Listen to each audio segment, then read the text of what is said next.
Magic the Gathering and Yu-Gi-Oh! Have very different philosophies when it comes to game design. Yu-Gi-Oh! Card effects have to be painstakingly written out each time, even if multiple cards essentially have the same effect, while Magic uses keywords, one-word summaries of entire mechanics. Why say any amount of damage this deals to a creature is enough to destroy it across hundreds of cards when you could simply say Deathtouch? There are 15 evergreen keyword abilities in Magic, keywords so good they're sure to appear regularly in future sets, but could they fit into a different game? Today we're taking a look at these keywords and how or if they'd work in Yu-Gi-Oh!, starting with Deathtouch.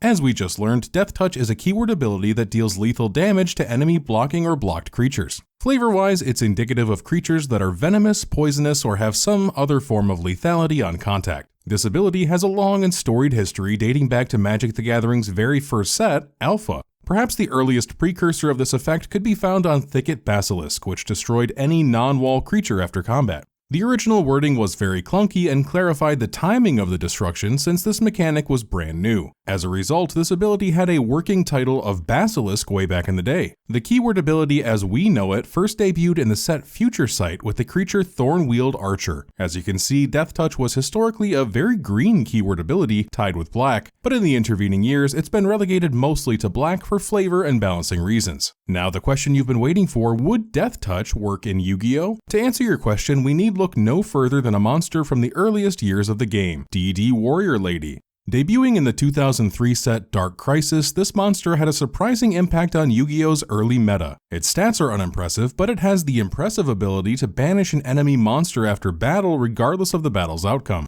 This proved to be excellent removal on a 4-star monster, and its ability to banish prevented most recursion available at the time. Since then, other monsters have been released in Yu-Gi-Oh! That have more traditional post-battle destruction effects, such as Bull Blader. Final verdict: could Deathtouch work in Yu-Gi-Oh? Answer: yes. Deathtouch could absolutely work in Yu-Gi-Oh! Since the effect more or less already exists in the game. If you're invested in this video so far, a like and subscribe would go a long way to help the channel, and let me know your predictions for keywords that could or couldn't work in Yu-Gi-Oh! For an example of the latter, let's take a look at Flying. Flying is a keyword ability that first appeared in Alpha. The effect goes like this: a creature with flying can't be blocked except by creatures with flying and/or reach. A creature with flying can block a creature with or without flying. This ability primarily appears in the colors white and blue, then secondarily in black, and occasionally in red. The flavor here is pretty obvious. Creatures with wings or the ability to levitate magically can soar clean over terrestrial creatures who are powerless to block them from the ground. There's an immediate problem when translating this ability from Magic to Yu-Gi-Oh! Battle works completely differently in both games. In MTG, a player declares a number of attackers from among creatures they control, usually attacking either another player or a planeswalker. The defending player chooses blockers from among creatures they control and assigns them to specific attacking creatures. In this way, one small creature can sacrifice itself to stop a big one, many small ones can topple one large one, or creatures of similar strength can trade one for one. Flying allows a creature to bypass any potential blocker that doesn't have flying or reach. In Yu-Gi-Oh!, a player declares individual attacks with each monster.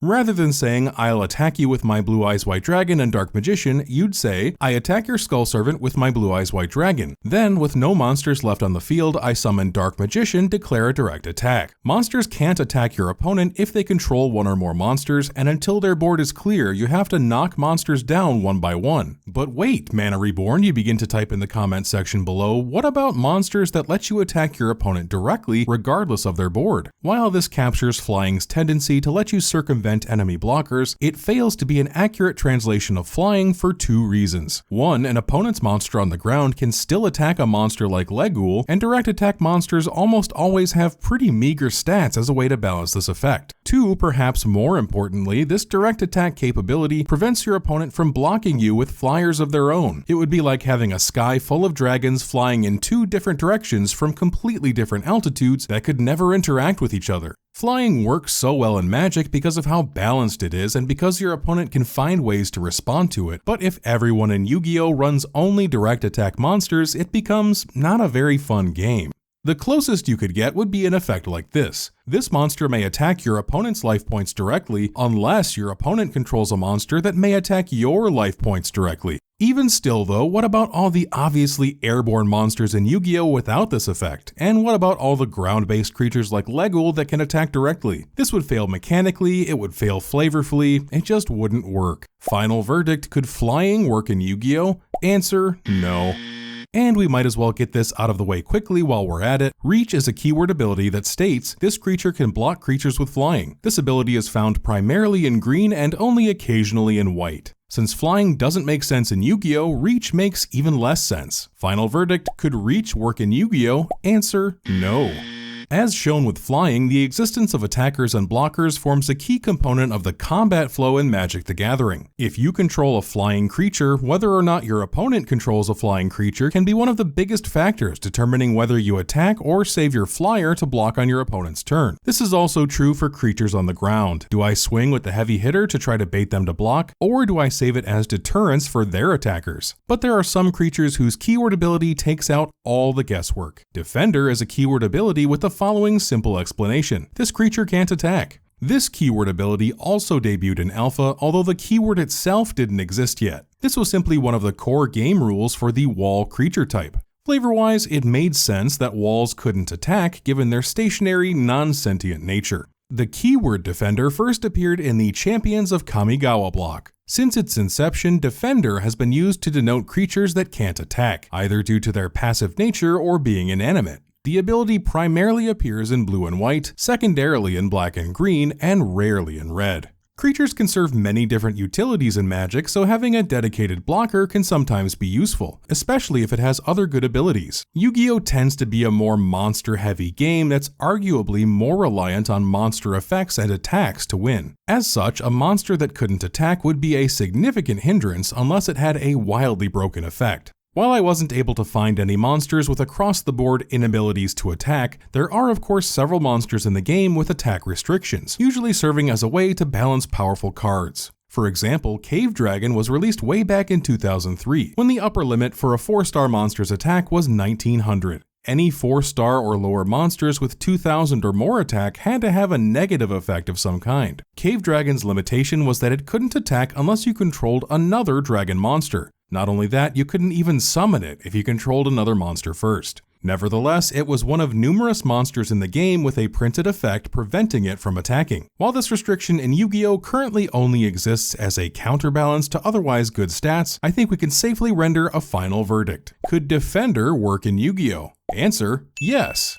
First Strike is another combat-centric keyword ability. Spoiler alert, most of the keywords on today's list, minus a couple, are all about what happens when creatures attack. First Strike is defined as follows. This creature deals combat damage before creatures without First Strike. First appearing in Surprise Surprise Alpha, this keyword has been a staple inclusion ever since. The ability has appeared in all colors, but it's mostly associated with red and white, only occasionally appearing in black. Similarly to Flying and Reach, First Strike's translation difficulty lies primarily in Yu-Gi-Oh!'s differing rule set. More specifically, the idea of monsters doing damage to other monsters just doesn't really mesh well with Yu-Gi-Oh! Or at least, it shouldn't. Normally, unless effects are involved, battle between two Yu-Gi-Oh! Monsters is very simple. Is your number bigger? Great, you win. Individual monsters don't take damage in this way, you either destroy a monster or you don't. However, it should be noted that early Yu-Gi-Oh! Cards seem to take heavy inspiration from Magic, whether intentionally or unintentionally. Just look at the first printing of Rocket Warrior from 2005, or the first printing of Five-Headed Dragon from 2006. Both monsters' effects reference taking battle damage themselves. However, this was just an archaic way of referring to being destroyed in battle. So, could First Strike work in Yu-Gi-Oh? The answer is complicated. To put it simply, First Strike is redundant in almost all cases due to how battle works.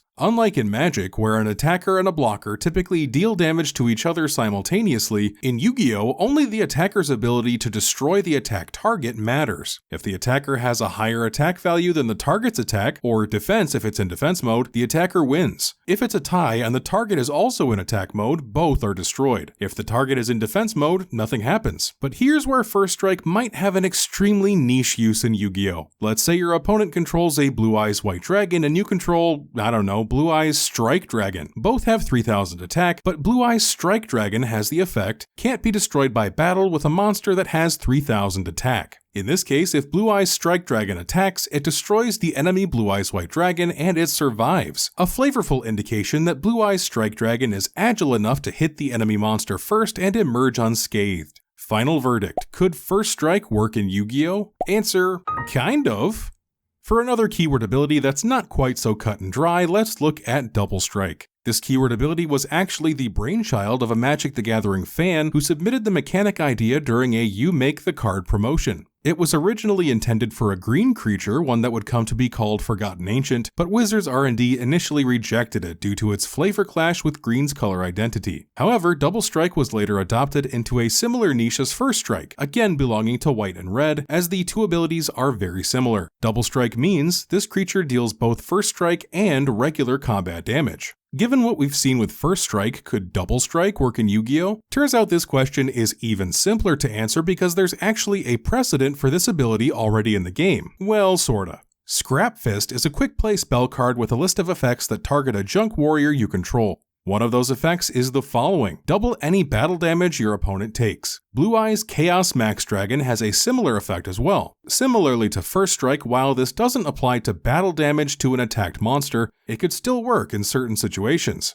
i.e. when your opponent has no monsters on the field. In this instance, Double Strike simply functions as your monster doing double damage during a direct attack on your opponent's life points. Final verdict, could Double Strike work in Yu-Gi-Oh? Answer, kind of. For the next ability on today's list, we need to go back to the future. Future Sight, that is. This is where the keyword lifelink first debuted, although the mechanic had a predecessor in a similarly named keyword called Spirit Link. Spirit Link is an enchantment first released in the Legends expansion with the following clunky text: for every point of damage target creature does, you gain 1 life. It should be noted that Spirit Link isn't technically the same as Lifelink, since this card can enchant an opponent's creature, but the basic concept of damage equals life gain is what carried over. To put it simply, damage dealt by this creature also causes you to gain that much life. Not to rehash what's already been discussed, but Yu-Gi-Oh! Monsters don't deal damage to one another. What about a direct attack on an opponent's life points? For a Yu-Gi-Oh! Example of a similar effect, we can look back at Cestus of Dagla, an equipped spell card from the glory days of Battle City. This card initially belonged to Ishizu, which makes sense because she was a fairy duelist and the effect is very fairy, or as MTG would call it, angel adjacent. Its effect reads, equip only to a fairy monster, it gains 500 attack. If it inflicts battle damage to your opponent, gain life points equal to the damage inflicted. Essentially, a card like Cestus of Dagla grants a lifelink-like effect when attacking over an opponent's attack position monster or through a direct attack. While life gain isn't the most competitively viable strategy in either game, I think this information seals the deal. Final verdict, could lifelink work in Yu-Gi-Oh? Answer, yes. The keyword ability Menace has a long history and is actually Wizards' third attempt at introducing an ability of its kind. To understand its current place in the game, we first have to look back at the keyword ability Fear. The ability itself appeared all the way back in Alpha on a card called, believe it or not, Fear. Fear meant a creature couldn't be blocked except by black or artifact creatures. Since Wizards R&D found this to be too limiting and not quite right flavor-wise, they replaced it in Magic 2010 with Intimidate. This ability meant that a creature couldn't be blocked except by artifact creatures or creatures that shared a color with it. But this still didn't capture what Wizards wanted it to do, and R&D considered it too color-specific, meaning its utility in the game varied too widely based on the colors in an opponent's deck. Finally, R&D settled on the third iteration of the effect, Menace. Menace simply means this creature can't be blocked except by 2 or more creatures. Third time's the charm, eh? If you've been following along with what we've learned about how battle works in Magic vs. Yu-Gi-Oh!, you should be able to guess the answer to this one right away. Since Yu-Gi-Oh! Monsters don't block, Menace doesn't work, right? Well, that's what I thought too, until the very moment I wrote this sentence in the script. Let's get a little more creative with it. At its core, Menace is an evasion ability in Magic just like flying, and although their functions both involve attackers being able to circumvent enemy blockers, Menace is actually better suited to Yu-Gi-Oh! Than flying is. So how could it work? This monster may attack your opponent's life points directly unless they control 2 or more monsters. Final verdict, could Menace work in Yu-Gi-Oh? Answer, actually kinda. Creativity can only take these abilities so far when it comes to translating them from Magic to Yu-Gi-Oh! For a more difficult example, let's explore Vigilance. Like most other keywords on this list, the effect itself appeared long before it received a keyword. Alpha's Sarah Angel was the first one to sport the Vigilance ability, although it was simply called the Sarah ability back then. Champions of Kamigawa was the first set to include Vigilance as a keyword ability, and it has the effect, attacking doesn't cause this creature to tap. I won't beat around the bush too much with this one. While Yu-Gi-Oh! Has some overlapping battle rules with Magic, tapping simply doesn't exist in the game. The closest example I could think of when it comes to a Yu-Gi-Oh! Monster tapping would be Goblin Attack Force, which switches to defense mode after attacking, but this happens after the battle phase, not mid-attack. Even this is an incredible reach. And of course, this is still the opposite of what we're trying to accomplish. This would mean that Goblin Attack Force doesn't have Vigilance. Final verdict, could Vigilance work in Yu-Gi-Oh! Answer, no.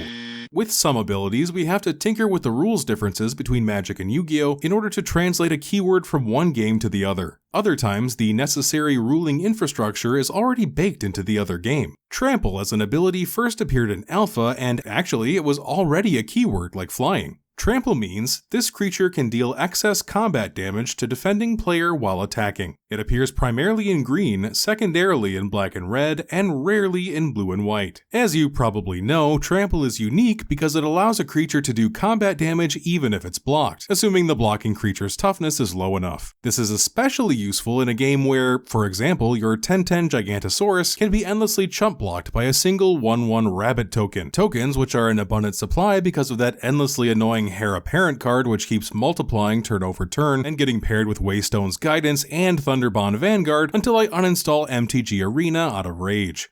Sorry, what was I saying? Oh yes, what's interesting about Yu-Gi-Oh! Is that Trample is already a core game rule, at least when it comes to 2 attack position monsters. But what about defense position monsters? We all know that having a defense position monster protects you from taking any battle damage through that monster, right? Well, that's where a card like Air Knight Parshath comes in. This is a level 5 1900 attack monster whose effect reads, if this card attacks a defense position monster, inflict piercing battle damage to your opponent. Attack versus attack always had overflow damage go to the opponent, but with piercing battle damage, no monster your opponent controls is safe. As such, it could be said that, with a mix of existing game rules and piercing, Air Knight Parshath has Trample. Final verdict, could Trample work in Yu-Gi-Oh? Answer, yes.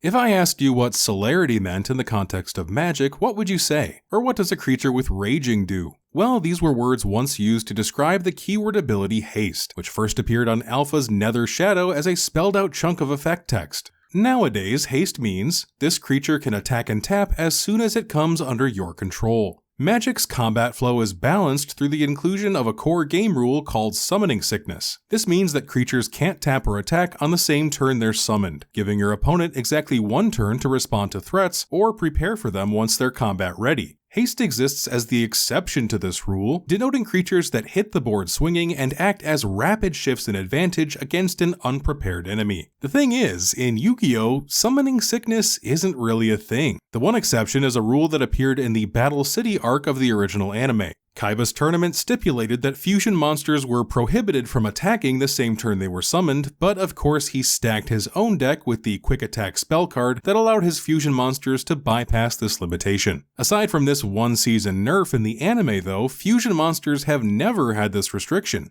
The largest pool of real-life examples are the Toon monsters, which we explored in the Pegasus video, but this Summoning Sickness effect is limited to this archetype. On the whole, Yu-Gi-Oh! Monsters can all attack the turn they're summoned unless otherwise noted. The same goes for any activated effects they might have. As such, Haste's fate in Yu-Gi-Oh! Is readily apparent. Final verdict, could Haste work in Yu-Gi-Oh? Answer, no.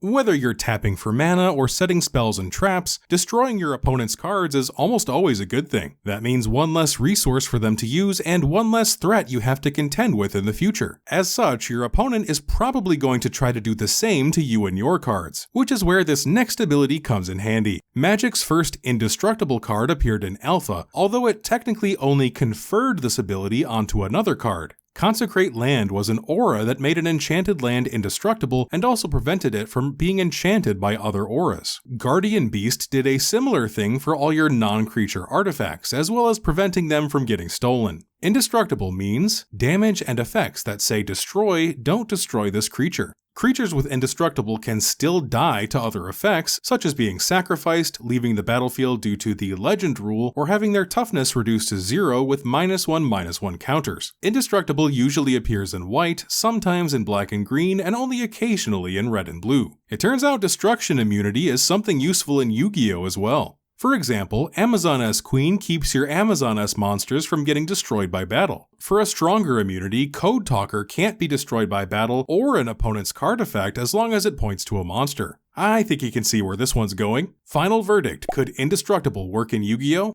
Answer, yes. Flash is a keyword ability that means you may cast this spell anytime you could cast an instant. The earliest card with this ability was King Cheetah from the Visions expansion, but the first time it appeared as a keyword was in the set Time Spiral. This ability understandably appears primarily on creatures, but it can appear on other types of cards as well, such as artifacts or even enchantments. Magic and Yu-Gi-Oh! Share at least one philosophy in common. Playing a card, that's good, but playing a card at instant speed, well, that might be even gooder. Yu-Gi-Oh! Has its own system of card speed and determining priority with the spell speed system. Quick play spells and counter traps serve as examples of fast reactions to enemy plays. Then there's the quick effect, which can be activated at a moment's notice depending on the conditions stipulated. And for monsters that can special summon on a dime like a magic creature with Flash, you can look to Battle Fader as a prime example. However, any summon or non-standard card activation outside of your normal turn is going to come with some conditions. I'm not aware of any Yu-Gi-Oh! Card that can be played at any time with no specific conditions needing to be met. So while a blanket Flash itself might not work, since the effect and its stipulations would need to be spelled out, I think you can see how a tweaked version of it could actually feel right at home. Final verdict, could Flash work in Yu-Gi-Oh? Answer, kind of. Prowess, a relatively recent addition to Magic's evergreen repertoire, first appeared in the Khans of Tarkir expansion in 2014. Apparently, it was spawned from the need for blue creatures to have a signature keyword ability that didn't involve evasion, such as flying. As such, Prowess primarily appears in blue, secondarily in red, and has white as a tertiary color. A creature with Prowess works like this. Whenever you cast a non-creature spell, this creature gets +1/+1 until end of turn. In Magic, a spell is any card that you cast, i.e. anything that's not a land, but since there are only 3 basic kinds of cards in Yu-Gi-Oh!, I think limiting this effect to spell cards would make the most sense. Each time a spell card is activated, this monster gains 400 attack and defense until the end of this turn. Final verdict, could Prowess work in Yu-Gi-Oh? Answer, yes. Has this ever happened to you? You're a kid who's excited to summon Slifer the Sky Dragon just like Yugi in the anime. You tribute 3 monsters, its summon can't be negated, and you attack your opponent, only for them to flip a Sakuretsu armor. But it's Slifer, you say. It can't be targeted for destruction. Except that's just its anime effect, and the real-life version is actually super vulnerable to just about anything once it hits the field. If you answered yes to my question, then you might be me, because I had to learn the hard way that Konami likes to nerf anime cards. If only Slifer had its anime protection effect. In Magic the Gathering, the Hexproof ability was introduced in the Portal 3 Kingdoms expansion of 1999, but wasn't given a keyword until the video game Duels of the Planeswalkers. A creature with Hexproof has this ability. This creature can't be the target of spells or abilities your opponents control. While the keyword usually appears on creatures, it can appear on other permanent types as well. And there are even cards that confer the Hexproof keyword onto a player. Super annoying to play against in Arena, by the way. I'm uninstalling again. It turns out that plenty of Yu-Gi-Oh! Cards like to avoid being targeted by opposing cards as well. Blue Eyes Chaos Max Dragon is an example of a card that can't be targeted or destroyed by an opponent's card effect. In Magic, this would probably have Indestructible and Hexproof, so that should answer the following question. Final verdict, could Hexproof work in Yu-Gi-Oh? Answer, yes. If you like comparing Magic the Gathering to Yu-Gi-Oh! Or maybe even throwing some other card games into the mix, a like on this video would be appreciated, and be sure to subscribe for more comparison videos like this one. If you've made it this far, I have a playlist full of videos on my channel devoted to translating Yu-Gi-Oh! Cards into Magic the Gathering cards, so feel free to peruse that at your leisure. What comparison video would you like to see next? More MTG keywords in Yu-Gi-Oh? More translation videos? Comparing Magic or Yu-Gi-Oh! With a different game entirely? Let me know in the comments, and as always, thanks for watching.